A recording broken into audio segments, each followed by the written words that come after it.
Mitch from Castro Valley Fitness. How you doing? Today we're going to keep it basic. We're going to talk squats. Okay, squats are quite simply one of the best and most important exercises that you can do. Everyone in this gym does some kind of squat, and I'm going to show you a whole bunch of different variations today. I'm going to explain what they're good for, what we use them for, how you can go kind of back and forth between them. And kind of all the different ways you can use the squat to help you do just about anything you want to. Everyone should be doing some kind of squat pretty regularly as part of their fitness routine. So let's get started.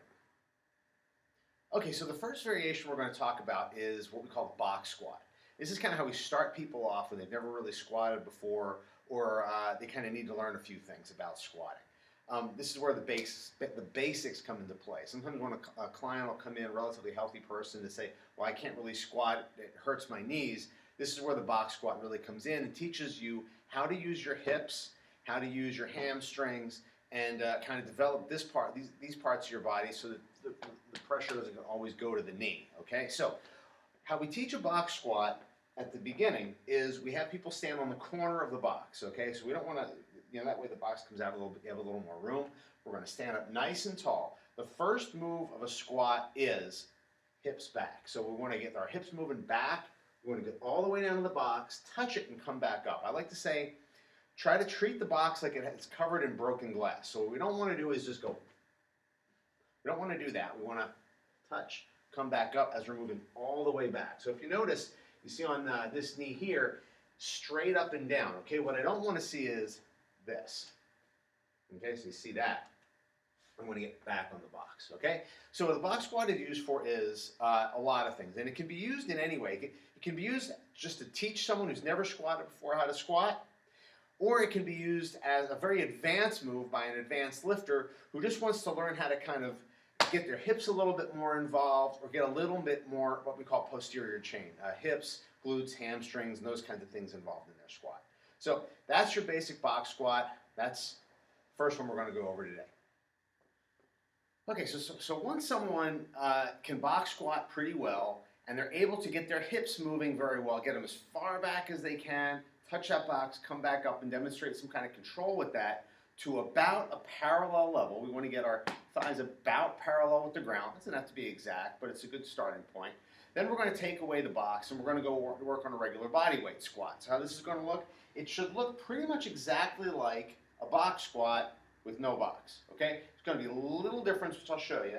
But generally speaking, we want the same thing. We want to start standing up nice and tall. We want the first move to be our hips moving back, and then we just kind of lower ourselves down. Now, the one difference is there is going to be a little bit of a forward movement with a squat with no box, because the box kind of allows us to get back a little further without falling backward. When we're doing it without the box, then there's going to be a little bit of forward movement there, and that's perfectly fine. When we get that initial hip movement back, it's going to activate the glutes, the hamstrings, and all these things, which are going to help get the hips involved, and it's going to take the pressure off the knee. So once you can do a number of these with some pretty good form, notice I'm keeping my chest up nice and tall, I'm not rounding over, very important as always. Then we're going to add a little bit of weight to it. So kettlebell, dumbbell, anything, perfectly fine. Good. So that, we're just going to call that a goblet squat. The weight kind of makes that a goblet squat. So that's what we do there. Once we can get the goblet squat to holding about 35, 40 pounds or so, then we're going to move along. So let me show you that. Okay, so again, once you can kind of do a goblet squat holding the equivalent of about 35, 40 pounds, we'll tend to move someone into what we call a front squat. So a front squat is where you're going to use a bar, and the bar is going to be in front of your body. That's why we call it a front squat. This is a pretty challenging position if you've never done this before. Sometimes can take people a little bit to get it. But what this is really good for is it helps you really get a lot of core involved here because of the bar placement. The bar is going to be right here. You'll see in a second. That helps get your core involved a little bit, like the goblet squat where you're holding the weight here. The bar allows us to load it a little bit more. As you get stronger and you get better at it, you can get a little more on there. So how you're going to set up for the front squat, I like to get my arms, you're going to first of all center the bar. I like to get my arms out here. The bar sits on your shoulders in this position. One of the common mistakes is is people get the bar down too low, so it kind of sits on your arm. That hurts. We don't want that. We want that bar up pretty high, as high as you can get it without it actually in your throat. So the bar is just going to be balancing there. We use our hands just to hold and kind of, not necessarily hold the bar, but just kind of control it, okay? Step out, you're in position here, and then from here, it's the same thing. It's the same squat. Hips move first, get down, come back up, okay? Let's bring it back in. Okay, so that's the front squat. Okay, so after the front squat, if we really want to start to get kind of really heavy with the weights that we're using, some people don't necessarily care about this so much. Some people do. It's another variation that we kind of tend to use. This is the version that when you see videos of people squatting, most of the time they're doing what we call a back squat. So to set up for a back squat, what you want to do, get your hands even on the bar. This is where the bar is going to be behind you, not in front of you like in the front squat. You're going to get under the bar in an even position. Put the bar on your shoulders. Again, this is where position is really important. We don't want the bar just sitting on you. We want to kind of have that bar sitting. When you kind of pull your arms behind you a little bit, there's kind of a shelf created in your shoulders. The bar is going to sit on that shelf. That's where we want it. We don't want it just kind of sitting on you. We want it supported, okay? So I'm going to actively kind of pull that bar into my body, make my body a part of the bar, and vice versa. So pull that bar in, stand up, we step back, get yourself set, and then from here we squat. Okay? So again, that's what we call the back squat. Okay, so those are the kind of variations. There's obviously a lot more. These are the kind of the basic ones that you can kind of go to. So let me go over them real quick. We start with the box squat. So that's great for beginners. Not necessarily only beginners. We can use that in some more advanced versions as well for very advanced lifters, but we'll explain that some other time.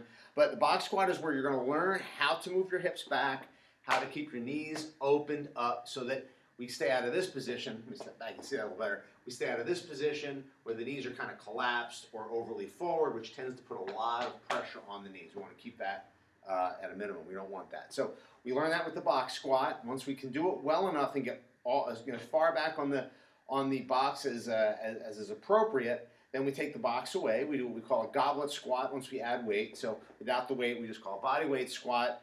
Once you add a dumbbell or a kettlebell, we call that the goblet squat. After that, once you kind of developed a little bit of strength, some control in your core and your upper body, so you're not going to round over and your hips are moving correctly, now we can take that into what we call a front squat with a bar. The bar is going to be in front. It's kind of an exaggerated version of the goblet squat because we're able to add a little more weight. You need a little more control. You need a little more strength in your legs and in particular in your core and your upper back. So just strength overall. Then we move into a back squat where the bar is behind you and you're holding that position there. That allows you to use a lot more weight. It does make it a little easier on the core and in certain positioning, so you are able to use more weight. So there's pluses and negatives to each one of these variations, and they can always be applied no matter really what your strength level is. And even a very advanced squatter sometimes can do goblet squats in a way that is very effective. Box squat, a goblet squat, we can kind of go in a lot of different directions with them. Squats are a very versatile movement. How squats help you is they teach you how to use your hips. They teach you how to engage your core as your body moves, which is crucially important. Squats use just about every muscle in your body, so they are great to teach you mobility. They're great for teaching strength. They're great for building strength and building muscle.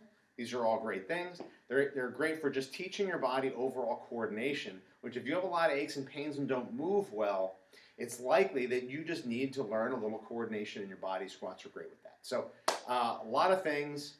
There's a lot more to talk about with squats. We've been talking about it a long time, but I just wanted to give you a real basic kind of beginner tutorial a little bit, if you will. If you have any questions, let me know. Hope to hear from you soon.